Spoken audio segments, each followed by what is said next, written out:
जिस इंसान ने लद्दाख के सूखे पहाड़ों पर हरा भरा करने के लिए आइस स्टूपा यानी नकली ग्लेशियर बना दिए, जिसने -30 डिग्री की हार्ड कँपाने वाली ठंड में सरहद पर खड़े हमारे जांबाज सैनिकों के लिए बिना किसी ईंधन के चलने वाला सोलर हीटर मिलिट्री टेंट बना दिए।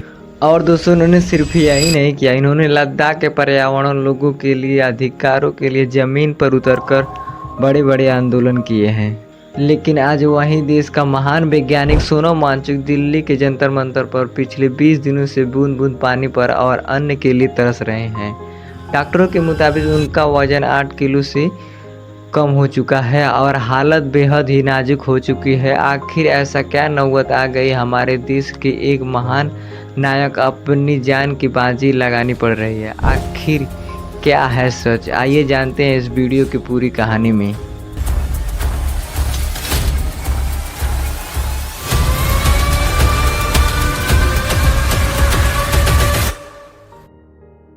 जैसा सीजेपी के पुणे प्रोटेस्ट में रहा, तो वो समझ में आता है। क्या एक व्यक्ति के इस्तीफे से चीजें बदल जाएंगी? आलोचक ये पूछ रहे हैं। बिल्कुल नहीं, मगर एक शुरुआत होगी जवाबदेही की।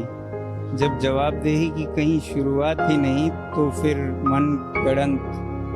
मनमानियां होंगी हर तरफ। और ये सिर्फ कुछ परीक्षाओं की बात नहीं है। परीक्षाओं की बात भी कम गंभीर नहीं है। ये सिर्फ किसी परीक्षा की नहीं है, ये उस चिकित्सक की बात है जो आपके बच्चे का इलाज करेंगे। कैसे होंगे वो, जिन्होंने मेहनत नहीं की, चीटिंग की, वो आपके बच्चे का इलाज करेंगे, उनके हाथों आपके बच्चे मरेंगे। नमस्कार दोस्तों, दरअसल बात क्या है, आज हमारे देश में दो सबसे बड़े संकट एक साथ चल रहे हैं। पहला, नीट पेपर परीक्षा लीक घोटाला, जिसमें देश के लाखों छात्र भविष्य दांव पर लग रहे हैं, और दूसरा, सरकार की नई ethanol petrol E20 mixing policy में, जिसमें लोगों की गाड़ियों के इंजन खराब हो रहे हैं। इन्हीं मुद्दों को लेकर जंतर मंतर पर सीजेपी काकरोच जनता पार्टी बैनर तले छात्र आंदोलन कर रहे हैं, जिनके समर्थक में सोनम वांगचुक जी अनशन पर बैठे हैं। लेकिन हमारे देश का मीडिया इस पर क्या दिखा रहा है, जरा इस सुधीर चौधरी के इस वीडियो क्लिप को देखिए। इसमें हमारा मानना ये है कि इस देश में कोई नहीं चाहता कि सोनम वांगचुक की जान चली जाए, लेकिन सोनम वांगचुक की जान सिर्फ एक ही व्यक्ति बचा सकता है, और वो है काकरोच जनता पार्टी का अध्यक्ष अभिजीत दीपके, इस पार्टी का फाउंडर। अब अभिजीत दीपके लगातार उनके साथ तो दिखाई देते हैं, उनके साथ बैठे तो हैं, लेकिन अभिजीत खुद भूख हड़ताल पर नहीं बैठे।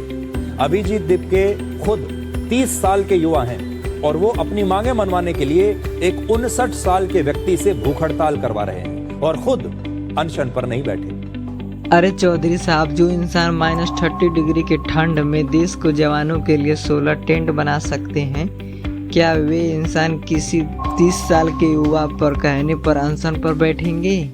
सवाल यह नहीं है कि अनशन कौन करवा रहा है, सवाल यह है कि स्टूडियो में ऐसी चलाकर प्रोपोगेंडा चलाने वाले आप जैसे एंकरों में सरकार से सवाल पूछने में हिम्मत क्यों नहीं है? भाई साहब, कुछ ज़्यादा नहीं हो गया? मतलब कुछ भी।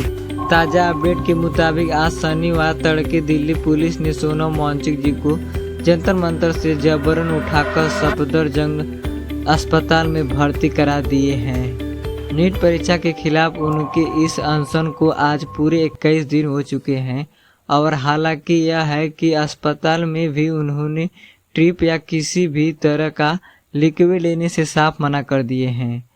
अब सोचिए, सरकार ने अचानक पुलिस भेजकर उन्हें अस्पताल से क्यों ठूसा गया? वजह साफ है, डर है। लेकिन सरकार और गोदी मीडिया ने जो सोचा था वैसा बिल्कुल नहीं हुआ। सरकार को लगा था कि सोनम जी को उठाकर वह आंदोलन खत्म कर देंगे, लेकिन दोस्तों, मेरे पास एक ऐसा आकर्षक सबूत है जो साफ कर देगा कि यह आंदोलन रुकने वाला नहीं है। सुधीर चौधरी पूछ रहे थे ना कि 30 साल का युवा खुद अनशन पर क्यों नहीं बैठता। जरा खुद अभिजीत दीपके का यह लाइव वीडियो देखिए और सुनिए। As you all know, Sonam sir को दिल्ली पुलिस जबरदस्ती उठाकर लेकर गई है नरेंद्र मोदी के इशारों पर। लेकिन उनको ऐसा लगता है ये प्रोटेस्ट उसके बाद वीक हो जाएगा। ऐसा नहीं होगा। सोनम सर के बाद मैं हंगर स्ट्राइक पर बैठ रहा हूँ और सोनम सर चाहते थे 20 जुलाई को जो हमारा मार्च है वो सक्सेसफुल हो, तो 20 जुलाई का मार्च भी होगा। और सोनम सर के बाद अब मैं हंगर स्ट्राइक पर बैठ रहा हूँ। I request all citizens to come to Jantar Mantar. सारे लोग जंतर मंतर आइए, हमारा प्रोटेस्ट जारी रहेगा। Thank you. सुना आपने, इसे कहते हैं युवाओं का ताकत। एक सोनम वांगचुक को अस्पताल में बंद करोगे तो उनकी जगह सैकड़ों युवा खुद अनशन पर बैठने के लिए तैयार हैं। सरकार का यह डर अब पूरी तरह से सामने आ चुका है और धर्मेंद्र प्रधान का इस्तीफा अब महज एक औपचारिकता बनकर रह गया है। अब देश के हर छात्र की बारी है, एकजुट हो जाओ, अपनी ताकत को पहचानो, इस आवाज को दिल्ली के गलियारों तक पहुंचाओ। जय हिंद, जय भारत।